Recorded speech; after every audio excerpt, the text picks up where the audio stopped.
মুক্তিযুদ্ধের ইতিহাস প্রতিহত এবং বীর মুক্তিযোদ্ধাদের সম্মান রক্ষার লক্ষ্যে মঞ্চ ৭১ নামের একটি নতুন প্ল্যাটফর্ম আত্মপ্রকাশ করেছে। এতে মুক্তিযোদ্ধাদের পক্ষে ৫ দফা দাবি উপস্থাপন করা হয়। ৪ আগস্ট সন্ধ্যায় মুক্তিযোদ্ধা অধ্যাপক আব্দুল্লাহ আল মাহমুদ এবং জেডাই খান পান্নার স্বাক্ষরিত এক সংবাদ বিজ্ঞপ্তিতে এই উদ্যোগের ঘোষণা দেওয়া হয়। বিজ্ঞপ্তিতে বলা হয়, মহান মুক্তিযুদ্ধ শুধু ভূখণ্ড, পতাকা বা জাতীয় সঙ্গীতের নাম নয়, এটি বাঙালি জাতির আত্মমর্যাদার প্রতীক। অথচ আজ আমরা গভীর বেদনা ও ক্ষোভ নিয়ে দেখছি এই ইতিহাস মুছে ফেলার গভীর ষড়যন্ত্র চলছে।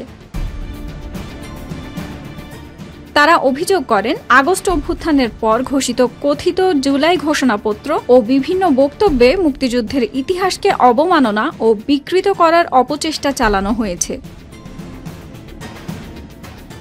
মঞ্চ ৭১-এর ৫ দফা দাবির মধ্যে রয়েছে, জুলাই ঘোষণাপত্রে মুক্তিযুদ্ধ বিরোধী কোনো বক্তব্য বা ব্যাখ্যা রাখা যাবে না, থাকলেও তা সম্পূর্ণ প্রত্যাখ্যান করতে হবে।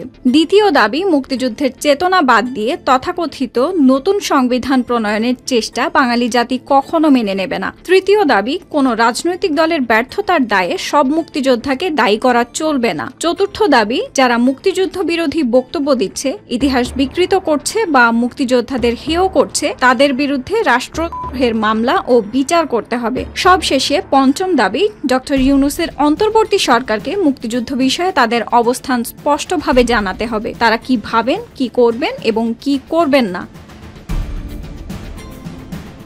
মঞ্চ ৭১ ঘোষণা দিয়েছে, এই দাবি উপেক্ষা করে যদি কেউ মুক্তিযুদ্ধকে অসম্মান করে, তাহলে তারা দেশবাসীকে সঙ্গে নিয়ে রাজধানী ঢাকায় পরবর্তী কর্মসূচি ঘোষণা করবে। প্রয়োজনে ইতিহাস রক্ষার জন্য জীবন বাজি রাখতেও তারা প্রস্তুত বলে সংবাদ বিজ্ঞপ্তিতে উল্লেখ করা হয়েছে। নতুন এই প্ল্যাটফর্মের সমন্বয়ক অধ্যাপক আব্দুল্লাহ আল মাহমুদ বলেন, এই আন্দোলন কোনো রাজনৈতিক দলের পক্ষে বা বিপক্ষে নয়, এটি ইতিহাস, স্বাধীনতা এবং শহীদদের প্রতি আমাদের দায়বদ্ধতা।